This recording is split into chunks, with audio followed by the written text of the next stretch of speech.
శ్రీనివాస గోవింద శ్రీ వెంకటేశ గోవింద భక్తవత్సల గోవింద భాగవత ప్రియ గోవింద గోవింద హరి గోవింద గోకుల నందన గోవింద.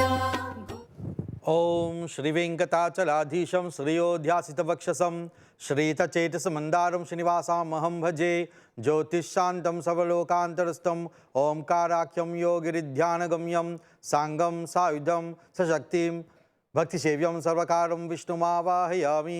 ఓం శాంతి శాంతి శాంతి.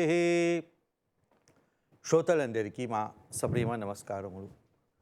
చాలా సంతోషకరంగా ఉంది ఈ శ్రీ వెంకటేశ్వర వ్రత దీక్ష సందర్భాన ఈ 2-3 మాటలు వినిపించడానికి సదవకాశం కలుగుతున్నది. శ్రీ వెంకటేశ్వర ఎవరు, దీక్ష వ్రత దీక్ష ఎందుకు పాటించాలో దాని గురించి కాస్త వివరిద్దాం. మామూలుగా మనుషులం అయితే పాపాలు చేస్తుంటాం. పైగా కలియుగ ప్రభావం వల్ల ఈ పాపాలు తప్పవు. పాపం చేస్తే మేం భగవంతుని వేడుకుంటాం, ఓ శ్రీ వెంకటేశ్వర, నేను ఫలానా తప్పు చేశాను, దయచేసి మన్నించండి అని. స్వామివారు దయ కలిగినవాడు. సో మన పాపాలను తరింపజేస్తాడు. ఈ వ్రతం పాటించడం అంటే మనకు అరి షడ్వర్గాలను తరింపజేయడం. అరి అంటే శత్రువు. మనకు 6 శత్రువులు ఉన్నాయి. అవి బయట కావు, మనలోనే ఉన్నాయి ఆ శత్రువులు. అవి కామ, క్రోధ, లోభ, మోహ, మద, మాత్సర్యాలు. సో ఇవన్నీ జయించడం ఒక జీవితం చాలదు. అంటే ఒకసారి మేము ఈ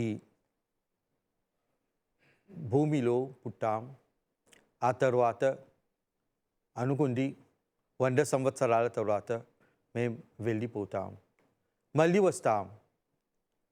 ఎలా వస్తాం?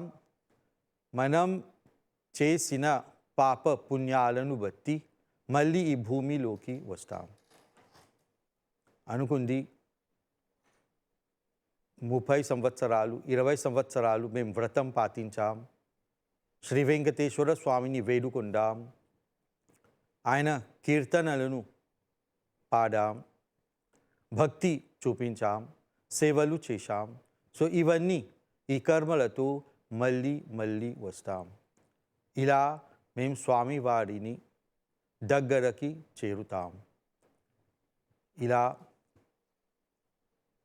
వ్రతం పాటిస్తే మేం ఆ పాపాలకు దూరంగా ఉంటాం. సో వ్రతం పాటించండి, భగవత్ నామస్మరణ చేసి మన పాపాలకు దూరంగా ఉంటాం. ఏడుకొండలవాడ వెంకటరమణ గోవింద గోవింద. శ్రీనివాస గోవింద శ్రీ వెంకటేశ గోవింద భక్తవత్సల గోవింద భాగవత ప్రియ గోవింద.